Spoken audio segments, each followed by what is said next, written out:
I will fully admit this can be the trickiest part because all of us walk through the world with a set of assumptions and beliefs about how things work. We also all walk through the world subject to a cognitive fallacy that's known as the false consensus effect, which is until somebody proves otherwise, we walk around believing that everybody else sees the world the same way we do. Today, I am very excited to be joined by Tamsen Webster. If you don't know who Tamsen is, she is a message designer who helps leaders build buy-in for long-term change. She's the founder of the Message Design Institute. She's also author of Find Your Red Thread. Her latest book is Say What They Can't Unhear: The 9 Principles of Lasting Change. Tamsen, welcome back to the show. How are you doing today? I'm delighted. I am delighted to be back. Thanks for having me, and it's good to see you, Michael. I am super excited that you're here. Today, Tamsen and I are going to explore how to get people to embrace change inside a business. And, I think about that David Bowie song, Change, right? Whenever I hear Yeah. and there's a lot of change that's going on in the world right now with a lot of businesses. So why is it so hard for the people that are listening to the show, which tend to be marketers? Why is it so hard that for them to get change? What's the reason behind this? It is. I wish there were just one, but I would say that the main thing that generally ties the issues together is that most change, even though we're very used to it. I mean, no day goes by where it goes exactly according to plan. And so things change all the time. We're actually pretty good at it. But it's when we want things to change in a certain way and they don't happen that starts to get like, what's going on here?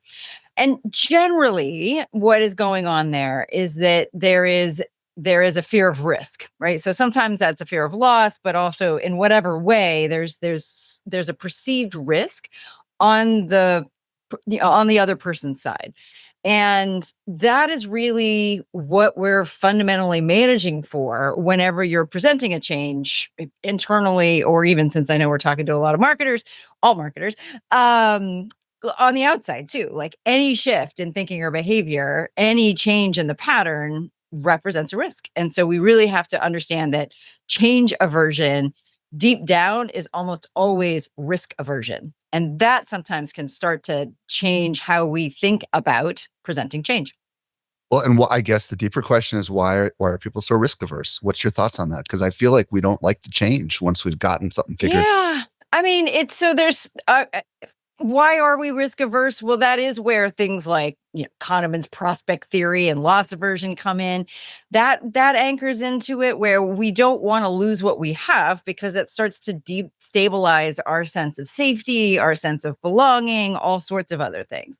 But there is one other thing that almost always is associated with that risk, particularly when we are in dialogue and conversation, whether that's through marketing or through internal announcements about a change. And that is that there is a perceived risk to someone's own self-concept or the desired identity they want to have, or be perceived as having. So one of the things I talk about in the book is that you can pretty much rely on the fact that every human wants to be seen as smart, capable, and good. And they may or may not believe it themselves, but they certainly want to be seen that way. And so a lot of times when we are presenting a change and someone is feeling risk averse about it, it's because something about it either doesn't make sense, right? Doesn't feel like it's possible, or there's something that, in a more squishy qualitative way feels off about it. They don't agree with it, or they don't know why they should. And in that standpoint, they don't want to put at risk who they see themselves to be, or the way they think things should work based on, a lifetime of experience. And it's fascinating because I just think about all the different experiences I've had dealing with all sorts of different things. And it seems like those that are most willing to embrace change are the ones that most need to change. So, Yeah. for example, if the business is failing, or if something you're doing clearly isn't working, well, then all of a sudden it's a lot easier to be open, right? Yes. To change. But when everything seems to be working, that's when I think I know, at least if I speak for myself, I'm the most resistant to change because, like you said, I don't want to screw up my good thing that I've got going right now. Right. You've got something good right now. Why would you mess it up? And this is probably one of the chief challenges that marketers generally face is a lot of times people don't know they have the problem that we solve, or they are perfectly happy with whatever answer they have right now to the thing that's happening. And so, that has, that very real situation. And I think some very, what seem to be logical and intuitive answers to that come into play, which is, well, we have to show them they've got this problem and they didn't know they had. Um, but I want to go back to something you said, Michael, because what you said is actually key to figuring out where the least risky entry point is for introducing a change. And that is something that somebody already knows that they are struggling with. And it doesn't have to be necessarily like a sharp, deep pain, but anything that represents, let's say, a persistent irritant in how their day to day goes, is something where we're kind of always scanning for a better way to get things done. We're always scanning for a better way to do X, Y, or Z, and I think we underestimate the power of something that is just kind of always there and not yet awesome for people. I don't think it always has to be this big, dramatic, awful thing. Basically, one of the things that I talk about with my clients is really figuring out what is that kind of question that, urgent at some level, but particularly important question that your audience is actively and knowingly asking right now. And that's important, actively and knowingly asking right now, for which this change is a legitimate answer.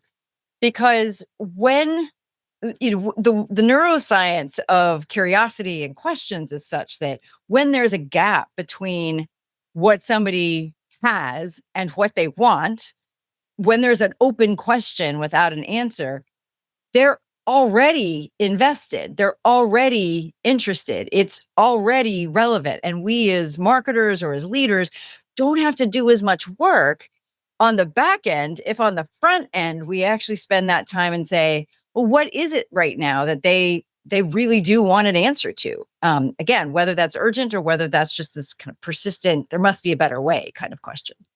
Yeah, and whether we're speaking to marketers that are trying to get this across their entire core audience, or to marketers who want to try to persuade their boss or their boss's boss Yeah. that, hey, we need to adopt AI, or we need to, put paid acquisition instead of just organic, or whatever it is, right? Right. So let's talk about, like, how do we come up with that question, right? That Yeah, absolutely. you refer to it. How do we even like figure it out? Figure it out. Yeah.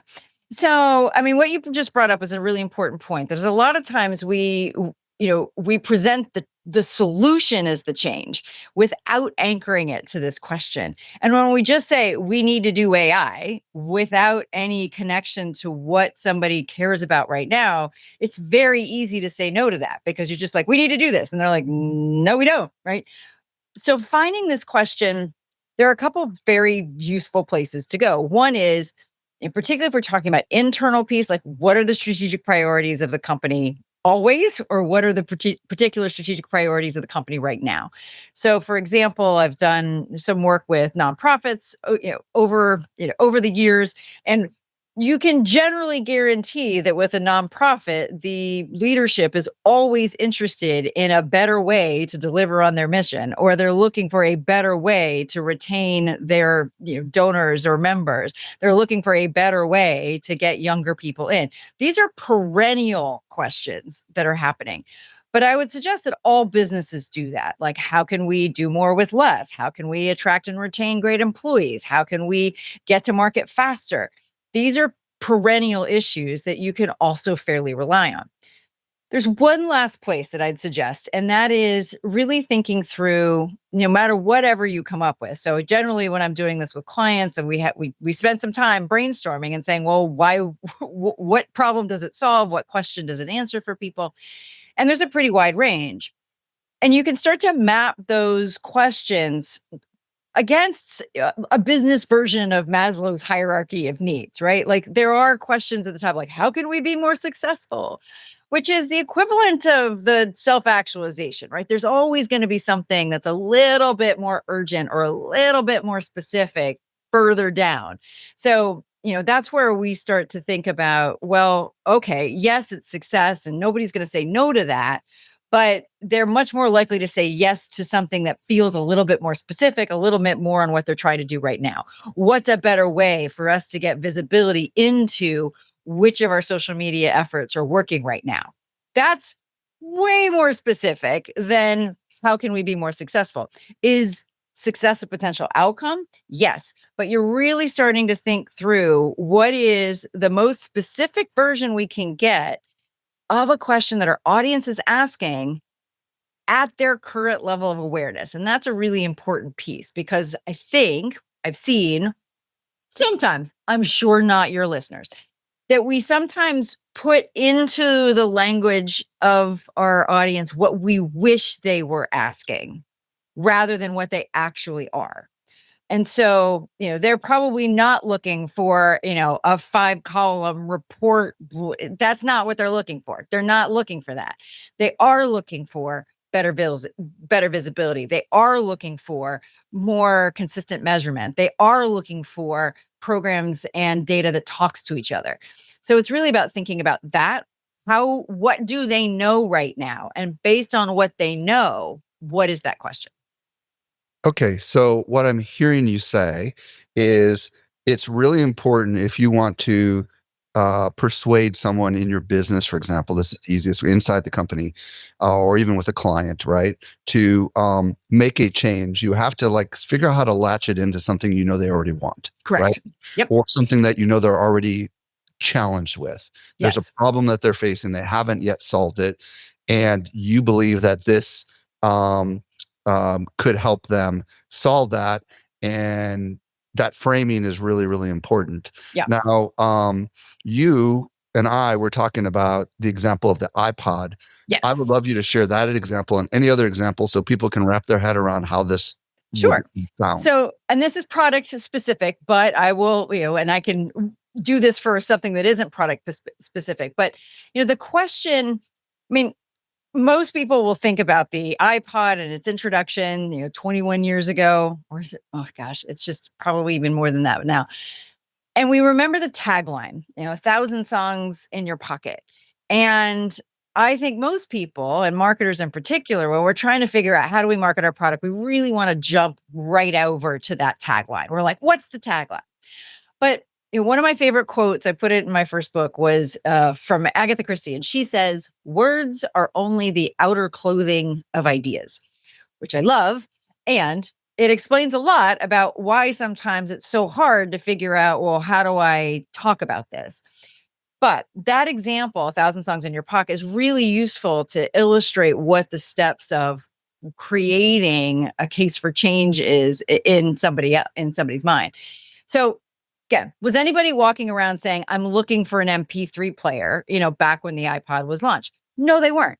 But if we think about what the alternatives were for listening to music, there were little persistent irritants with each one of them, right? So if you listen to the radio, ads are a persistent irritant. The DJ may be a persistent irritant. The lack of control might be a persistent irritant. There's value, right? There's a value in variety, music discovery, things that you wouldn't get if you're listening to your LPs. But LPs scratch, you can't take them with you, right? But they have really good sound quality. So then we had CDs, which have good sound quality, not as good as LPs, but they're way more portable, except they scratch. And, so you see how each of Well, these yeah, things. and you could get a Sony little Walkman CD player, but you can only carry around one CD with you, right? Exactly. You And you certainly couldn't do big. anything other than a glide, right? Like you can't run with, you could not run with a Discman. Right. And so each of those things had their own little issue with it. So again, the umbrella, a way to think about an umbrella question that captures those persistent irritants is just like, what's a better way?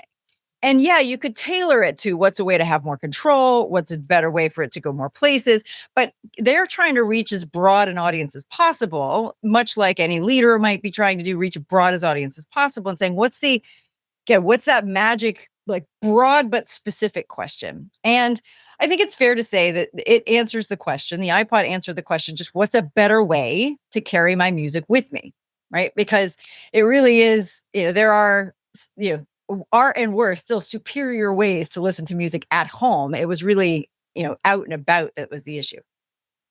And so I think that's a really good example of how do you take like a persistent irritant that again, people weren't walking around asking, but but as soon as they went through this process of figuring out, well, how do we make this case for change? It didn't take long to say, well, what do we feel are the key drivers of better given what's in the market right now? And we can, in this case, we can reverse engineer back from the tagline because we can first look at 1,000 songs. Well, what does 1,000 songs represent that would be a driver of a better answer? Well, way more variety, right? And all the things that can come from more variety, like, more control, being able to match your music with your mood, just being able to carry much of your library with you. But variety alone isn't enough, right? Because again, radio has variety, LPs have variety, your home stereo system would have variety. So that's where this piece came with portability. And what they're really trying to get to is how can we make it as portable as possible? That's the in your pocket piece. And so, like, that very much is that process of saying, okay, now, given this question that we are fairly sure people are asking at some level, but as soon as they're aware of it, they're going to be like, yes, I do want to know a better way. Thinking through what for us are those key drivers of a better answer. And then this is where the magic happens because the way our brains work is that we fill in the gaps of a story that we need to tell ourselves about, why that's the case. Because if they just said, hey, the better way to carry music with you is to make variety portable, part of you is going to go, okay, but tell me more. And that's where I like to introduce this idea of these principles, like these ideas that we already have. Real quick, before we get Yeah, to the principles, sure. um, going beyond the very complicated case of creating a product for millions of people, bringing it down to a case of trying to sell someone inside the business. Yep. I would love to just do one other practical example. Sure. Absolutely. Maybe something you've done with a client or they've done inside a business or something like that. Just so people Yeah. get their head around it. Sure. So one of my go-to examples, another one of my clients who does leadership development. And so imagine there's a company, it's a company that's facing a big strategic shift that they're trying to make in the market, either internally or externally. They're trying to implement, some kind of new system or policy, or maybe they're trying to move into a new market. And they are, as Vince calls it, they're suffering from leadership dread disorder. I love that phrase that he has, which is that they're, like the upper leadership are looking around, they're going, I don't know if we've got the people to do this. And so, the question that he has, he and his business answer is, how do we successfully execute a strategic shift? And the kind of implied there is like with the leaders we have. And so again, that process, just saying, okay, we know we're about to do this. What do our leaders need to have in order to get there? Like, what do we need to make sure that we're doing so that we can figure out what kind of training, what kind of support, how to know whether or not somebody is going to be even able to do this or not. And so for Vince, again, this first stage of really thinking about a change very much starts with you, or why you think it's a good idea. And so for Vince, I asked him that question, I'm like, okay, well, what is a key driver of that? What do you think, based on your opinion, is just absolutely impossible to successfully do that if this one element isn't present? And he just, right away, he said accountability. Okay. And then, there is that process that would follow, which is to say, well, why? And he said, well, I believe, we worked together to get here. He's like, well, fundamentally, I believe that accountability is the ownership of outcomes. Well, if you think accountability is the ownership, if you agree that accountability is the ownership of outcomes, then it seems to be very clear about why you would need accountable leaders in order to successfully execute this shift. But this is one of those things where when you're thinking about this core case, as I like to call it, this, this compact case, the shortest, strongest possible case you can make for something, one element isn't enough because reality isn't enough, but particularly for marketers, one element does not differentiate. Need two. Um, so that's where the other piece comes in. So when I said, is it just accountability? It's like, well, no, because if you only have one accountable leader, you're still not going to do it. Success requires execution at scale. So we also need scale. So then, it ends up being that because accountability is the ownership of outcomes and because success requires execution at scale, to successfully execute a strategic shift, equip your leaders, build a community of accountable leaders at scale. We need to scale accountability throughout the organization. And that's Okay, real what quick, we're trying to get to. just Yeah. so I understand this. So in this particular case, this client, Vince, who we just know as Vince because you've mentioned his name a Yeah. couple of times, identified two things because he wants to basically, it sounds like, change the direction of the business, right? Into Yep. new industry or a new product or something. Yep. And he identified that the only way to do it would, first of all, accountability is something that he believes that he and all of his team understand. And they Yep. also understand that they need to scale. So Yes. somehow he combined those two things together. And did he come up with a little sentence or something that like helped him implement the change? Or did he just quite simply say, hey, we all know we need to scale, but in order to get there, we need this extra level of accountability? Was it something along those lines? Yeah, I mean, so this is the process that it under it kind of sits on top of the principles I talk about in the new book, and it is coming up with this compact conceptual principle based case. Yep. So for Vince, this is actually because he runs a company that helps companies do this. What he's able to do is basically to use this as the introductory language for what his company does. So basically says, so if you're interested in if you are facing a strategic shift, our company believes these two things: that accountability is necessary, here's why; scale is necessary, here's why. So that's what we help companies like you do. We're going to help you scale accountability throughout the organization. And what that gives is whether it's on website copy or whether it's in, a 30-second introduction of a conversation, it gives people that perspective of why they would care. That's the question. Facing a strategic shift, what your answer is, scale accountability, and you are also supporting why that would be a viable answer to that question based on, and this is key, principles that your ideal audience, whether that's a client, customer, internal team member, would already agree with. Because, think about it. If they're talking to someone who doesn't believe that success is, requires execution at scale, there's very little that's probably going to convince them. And so this is, that's where it is. But there's a second benefit, a hidden benefit, which is by having that so clear, it makes it much, much easier for somebody that he is trying to sell it further into the organization when Vince isn't there.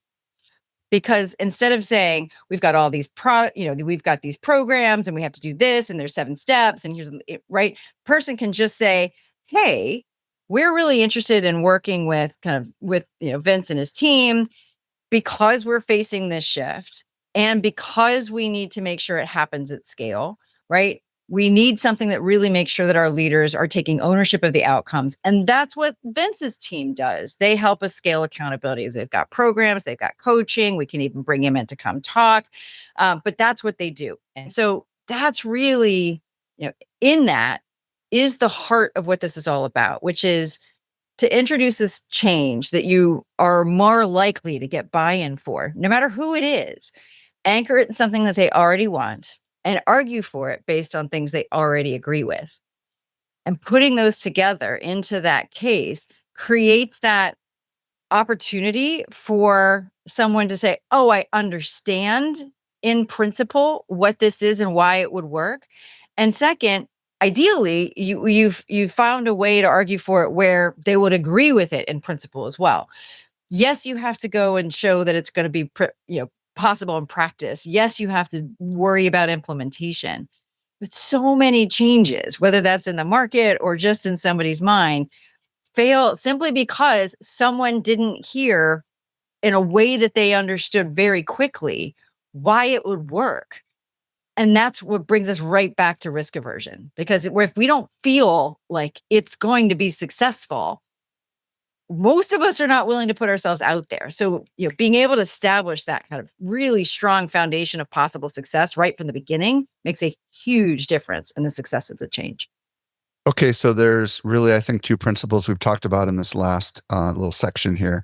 Number one is the beliefs of that target audience, and number Yep. two is the why, whatever your message is relevant to them. So, what about people that don't really have a grasp on the beliefs side of things? How can they find that? Yeah. So this is, I will fully admit, this can be the trickiest part because all of us walk through the world with a set of assumptions and beliefs about how things work. We also all walk through the world subject to a cognitive fallacy that's known as the false consensus effect, which is until somebody proves otherwise, we walk around believing that everybody else sees the world the same way we do. Which is oftentimes why and I'm sure we've all had this experience when all of a sudden somebody comes out with some belief or some position on something, you're like, whoa, what?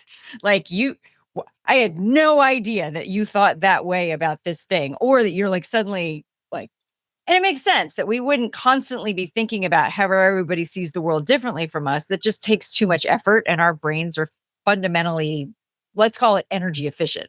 Lazy is another word. To worry about it. But when we're trying to make this case, we actually have to start digging pretty deep and keep saying, well, why is variety important? Why is scale important? Why is, a focus on strategy important?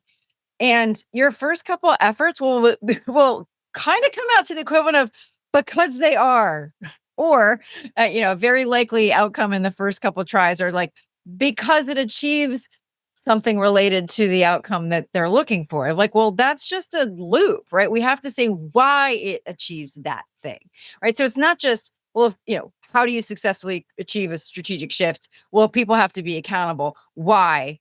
Because they have to be. Right. We have to say, well, what is it about this thing that makes it fundamentally, related to and essential to achieving this thing? So, like going back to the iPod example, we could say variety, and some people would go, okay, yeah, but we need to make it explicit why for them, or what, just anchoring on what we think is going to be the most attractive aspect of variety. So it could be something like, the more of your library you can take with you, right? The more control you can have, or the more of your library you can take with you, the more you can match your music to your mood.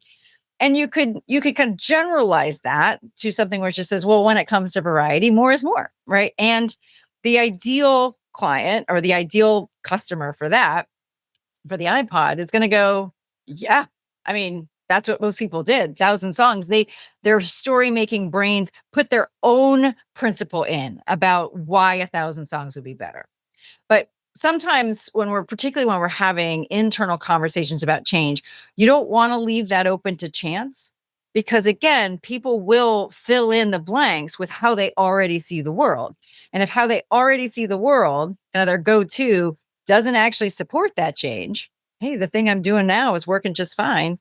If we're not explicit, not just on why we want to do this change, but why we want to do it this particular way. This is really important. It's like Simon Sinek version 2. Like, it's not just know your why, which is the outcome we're hoping for from this change, but it's this next but critical layer, which is the why behind your how, right? Why are you doing it this particular way? Because that's actually where our beliefs, our principles, our long-term alignment, our true investment in a way of thinking or behavior is going to come in. Because if fundamentally we don't agree with how someone does business, or how a leader goes about their work, or how I'm being asked to treat somebody else, I just can't do it. I remember one time, Michael, like early in my career, I worked as a change management consultant, and I had this realization as I was working with this company because we provided training to folks that were basically going to get, you know, screwed over in a merger. And the training we were giving them was all, on the surface, it was all for the employees so that they'd be more successful. Except I started really paying attention to what were the messages in this. And the messages in it were essentially go along, do what you're being told. If you don't get doing what you're being told, expect to be fired. And I got to a point where I'm like, I fundamentally cannot work for a company that is saying one thing, to the employees, saying that this is going to be what's good for you And meaning something and completely. meaning something completely different. And I was just like, oh, I can't do it. And maybe I misinterpreted, but it's how it felt to me. And ultimately that plus some other issues with the Well, company, that's probably how it felt to everyone else too, right? if they figured it out, right? Because I mean, that's the thing where you come in and you're like, wow, this is the best way to be. I mean, people are like, I don't know. Again, if it doesn't align Yeah. with kind of their intuitive sense of what would work, it's not going to work. So this is really about kind of like, let's make the intuition explicit. So it is about digging. And you had asked about how do we get there? I think that classic 5 whys exercise is a really good way, Okay. right? So it's just like, well, why does it do that? Well, why does it do that? Why does it do that? And ultimately, usually what you come down to is some kind of descriptive phrase about how you believe the world works. And there's generally 2 forms. One is a definition, right? So accountability is the ownership of outcomes. And the other one is a kind of cause and effect relationship, right? Success requires execution at scale. Or, when it comes to variety, more is more. More variety is more better. Okay, so I've got, first of all, I love this. A couple things. I keep coming back to, like, I think that a lot of marketers are decently well skilled at how to get at a why. Yeah. But I think that they're not as well skilled at getting at beliefs. And that's where I feel like, what I'm hearing you say is, look, no matter who you are, whether you're a marketer or CEO or entrepreneur or whatever, you really, Tamsin is saying you really need to understand what this person or groups of people believe to be true, or you're just going to bang your head up against the wall, because your why is based on a presupposition that you understand what their beliefs are in the first place. Do you understand where I'm going with that? Yeah. And that could be completely off. So you could have a greatest why in the world, but if you don't understand what people believe to be true and align those things really nicely, I think you could be in trouble. I don't know. What are your thoughts on this?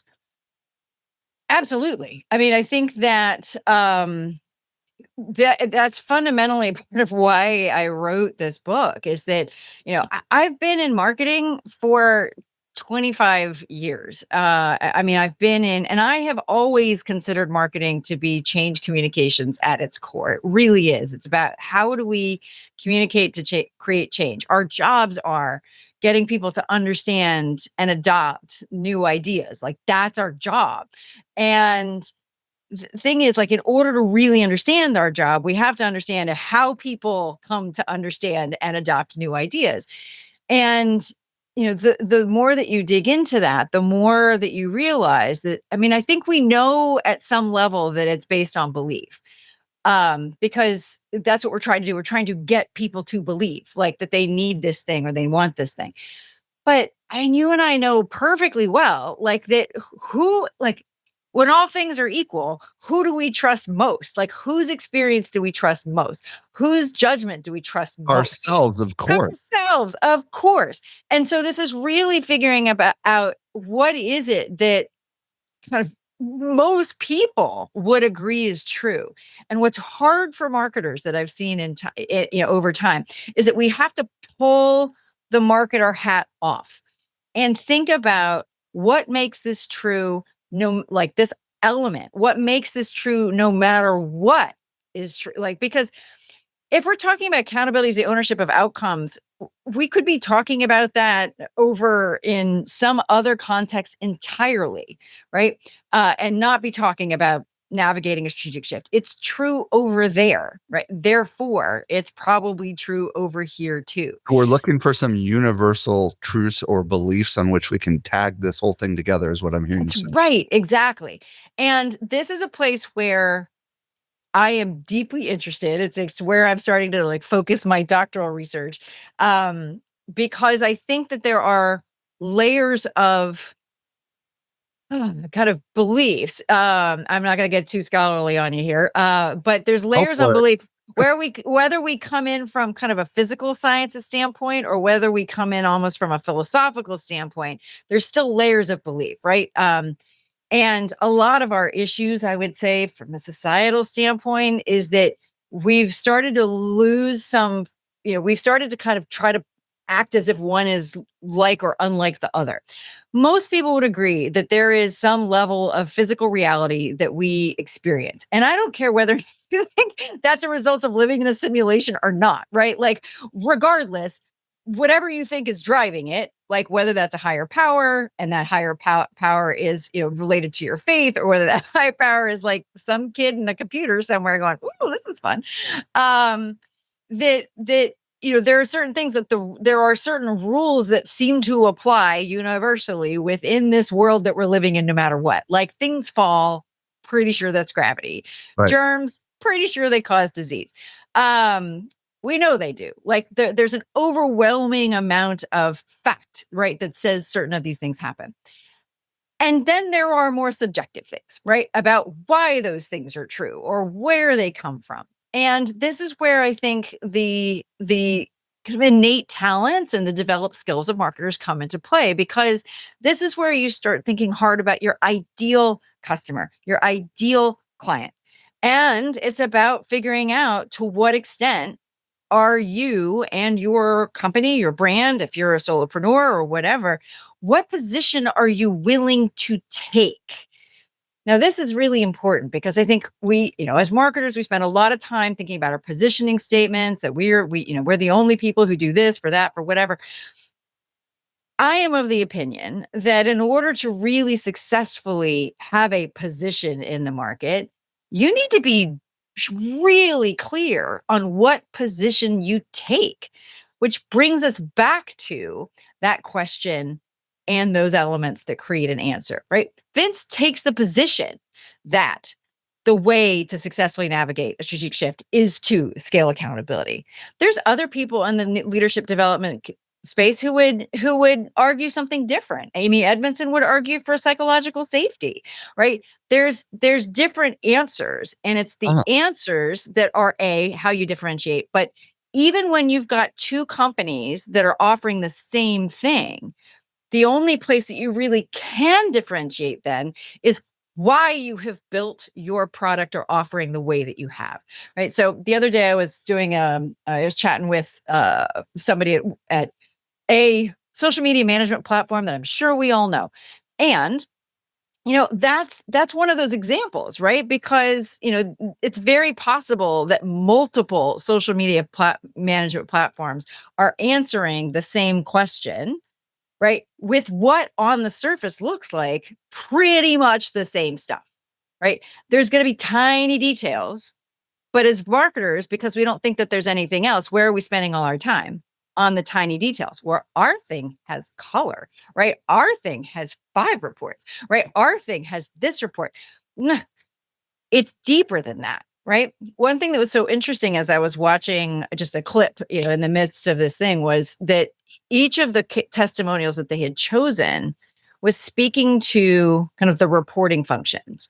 And I said, you know what, that's a clue to what's important to you. Yes, your client said it, but you put this ad together. And so think about, what is it that you believe that this reporting does that makes it fundamentally better than something else? And I was like, it sounds to me, based on what they're saying, that you all believe to your core that visibility is really important. And I was like, and it's probably something along the lines of, the better you can see, right, the effects of your posts, like the better you can know what's working and what's not. Okay, cause and effect. Most people aren't going to disagree with that. And if they do, not their client. Right. And then it was thinking about, okay, well, what else do they do? And he's the other piece that was very strong in those testimonials was this kind of comprehensiveness. And I, we were talking a little bit about that. He's like, well, yeah, we make sure that all our data talks to each other. And I was like, oh, see, now that's a thing, right?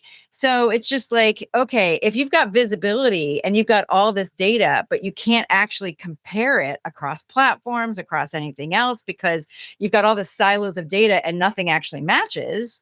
Well, how useful is that?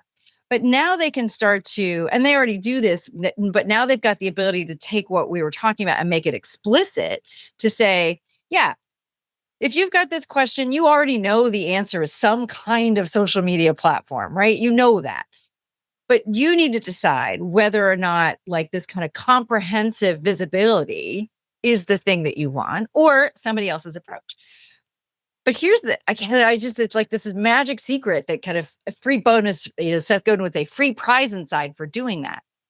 So few companies and brands actually make that clear that honestly, it's like the first people to do it. Suddenly their whole product makes more sense than anything else in the market. And everybody else is playing me too. Oh, we've got visibility. We've got comprehensiveness. And it's like, yeah. But they're the ones that kind of really set it out that way. So I think that, I'm biased because again, spent my career in marketing. I think marketers are truly uniquely skilled to drive to these kinds of questions internally, to keep asking and to have that hat of the consumer, of a skeptical consumer on. That's the important thing. When you're doing this interviewing internally, you have to kind of take off the I'm a advocate for the company. And when you're faced inside, you've got to be an advocate for the consumer. And your job is to represent the skeptical consumer. And you need your leadership, your product team, your program managers to convince you why they've done it that way. Because it's only when you can understand and you can make the case for it as a skeptical person, can you then turn around and then be that kind of like enthusiastic advocate for the company, making that case back out. And that's, I think, I really don't know anybody else in the organization that is, based on their background, what they know, that ability to translate the market to leadership, et cetera, better suited to do this work than the marketers. If people are to grab your latest book, Say What They Can't Unhear, what will they discover as a result of reading your book? They will discover what they need to know about how change happens to significantly raise the probability that they can be that kind of agent of change. Cool. And I'm sure you're going a lot deeper into some of the stuff that we're talking about right here. Oh, absolutely. Yes. There's 9 principles. And I, in the spirit of the book, Say What They Can't Unhear, those principles, I've framed them in such a way that I'm hoping that they are nice and easy to remember. And also when we printed it with like a bookmark that has all 9 of them on there. So that you can kind of like a quick reference point to be like, oh yes, that's right. Every decision has a story. Have we made sure that over the course of this copy that we have introduced those elements? Have we based this on beliefs that people already have? Have we reinforced the fact that people want to be seen as smart, capable, and good? Are we putting little snarky things on our buttons like, no thanks, I like paying more money, which is personal bugaboo of mine. It's like, I don't like, why would I want to work with a company that like insults me when I press no?